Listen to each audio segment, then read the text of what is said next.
As we get started here, we'll start with the types of bots because there are different misconceptions of what people say when they go, oh, I have a bot, or I've built a bot, or I know how to build bots and the rest. So that always, when our partners say that, I start asking some additional questions to see exactly what that means to them, especially as we get in some of the bottom layers here. So when I say knowledge bot, can somebody give me what they believe I mean by a simple knowledge bot?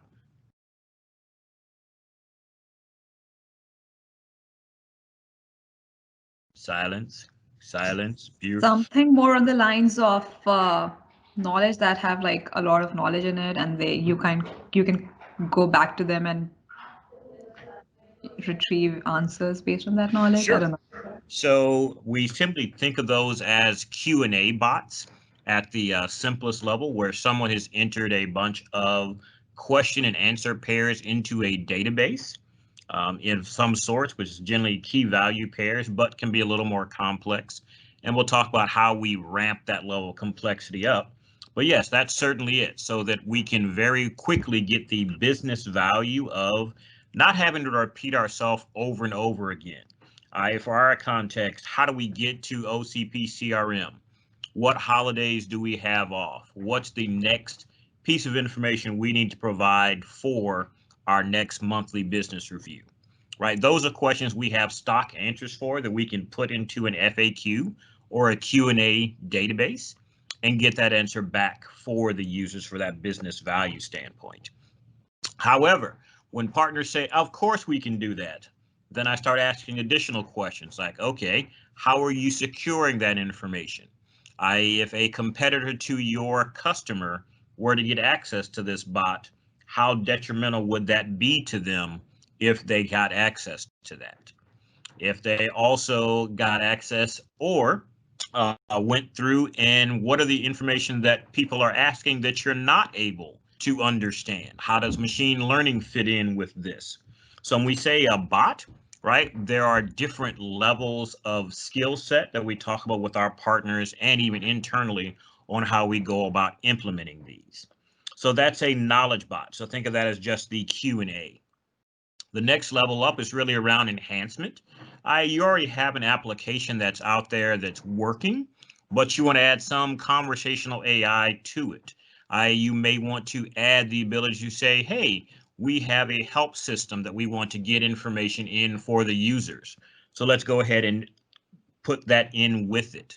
So we're enhancing and having some context that we start off with. We're in this section of the application. Therefore, all answers in our Q&A database should be scoped to this. We have particular bits of information on the other side that are also very specific to a functional set of information. So let's go ahead and add that. That's what we talk about an enhancement bot. So each of these, we kind of build on what we had before, but we add enhance what that scope is and the amount of business value we can get back out to our customers. The third level is really around functional. I draw a distinction here because typically a functional bot is not necessarily an enhancement to another piece of code, but the bot itself is the full application.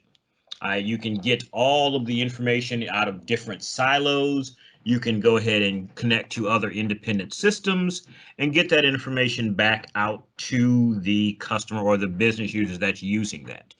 This is the first place where we typically consider bringing disparate data sources together and creating these in one single, not necessarily pane of glass, but one simple user interface that the user can use to get access to that information. The top level and the far more complex one is the one we typically deem as a virtual assistant. Now, strangely enough, this is the one that people think of when they talk about creating a bot, just as we have the first conversation with our customers. And the distinction there is a virtual assistant has some contextual information about you already from the beginning. This is the level where a bot knows your calendar. It knows your location. It knows the things that you're interested in. And it can do far more than these other levels of bots because it has access to that information.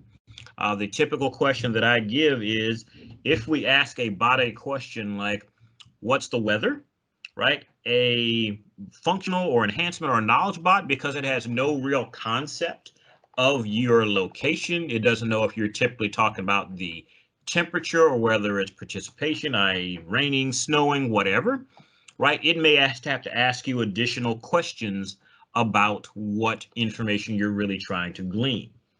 Whereas a virtual assistant knows kind of the patterns that you've already improved. It also knows the things you've kind of asked it already. So it may, when you ask it, what's the weather? It may tell you it is 75 degrees and sunny, right? And give you that kind of information directly. So that's the difference. Up at that virtual assistant level, a person, a perfectly valid thing is, and I have to make sure I've turned off all of the devices around here, is when you say, okay, hey, Cortana, ask Alexa to turn off the TV in the living room. And that be a perfectly valid construct, allowing one bot to talk to another bot, to talk to a system, to talk to a device in your home, any particular room, right? So those are the differences when we start talking about bots in general.